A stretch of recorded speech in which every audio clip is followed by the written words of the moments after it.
जो खाना खाए लगे तो भोजन करे लगे तो बढ़ती है तो मेहरुए बैठ के बड़े प्यार से एक गाना गावत जगह गाली कहा जाता है। वह गाली हम आज गावा जाते।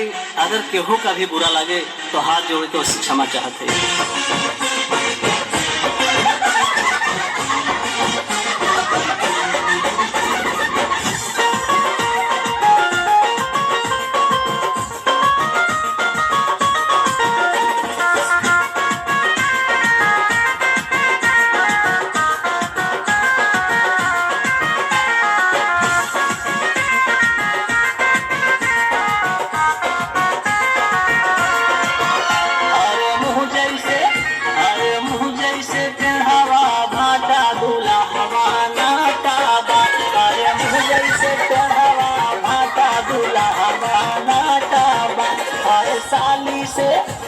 साली से करे टाटा दुलावा नाटा, अरे साली से करे टाटा दुलावा नाटा।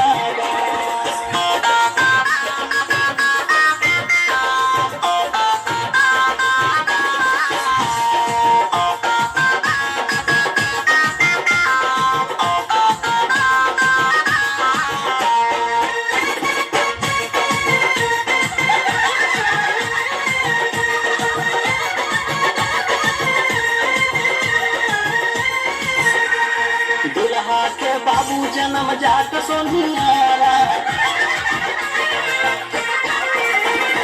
दुल्हा के बाबू जन्म जात सोनियारा। लागबा अरे लाग समधिया ने माँ घाटा दुल्हावा नाटा, अरे लाग समधिया ने माँ घाटा दुल्हावा नाटा।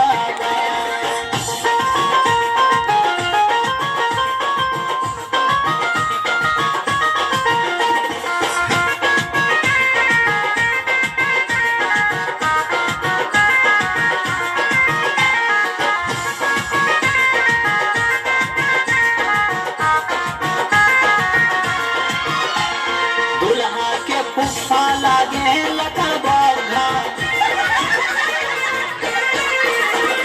दुल्हा के फूफा लागे लका बरघा। बने है लम चोचवा साफा दुल्हावा नाटा, बने है लम चोचवा साफा दुल्हावा नाटा।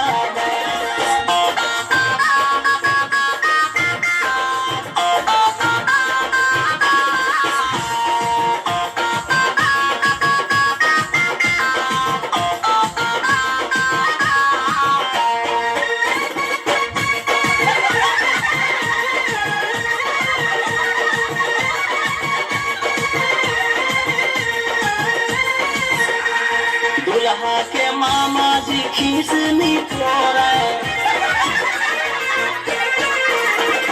दुल्हा के मामा जी खीसनी तोरे।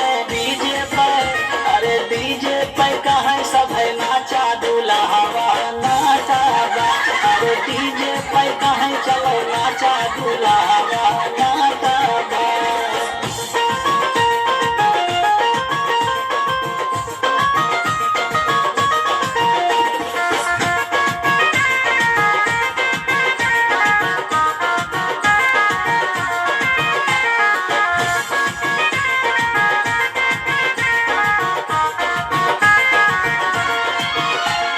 दुल्हा के जीजा जैसे उखड़ी कैसियार हो,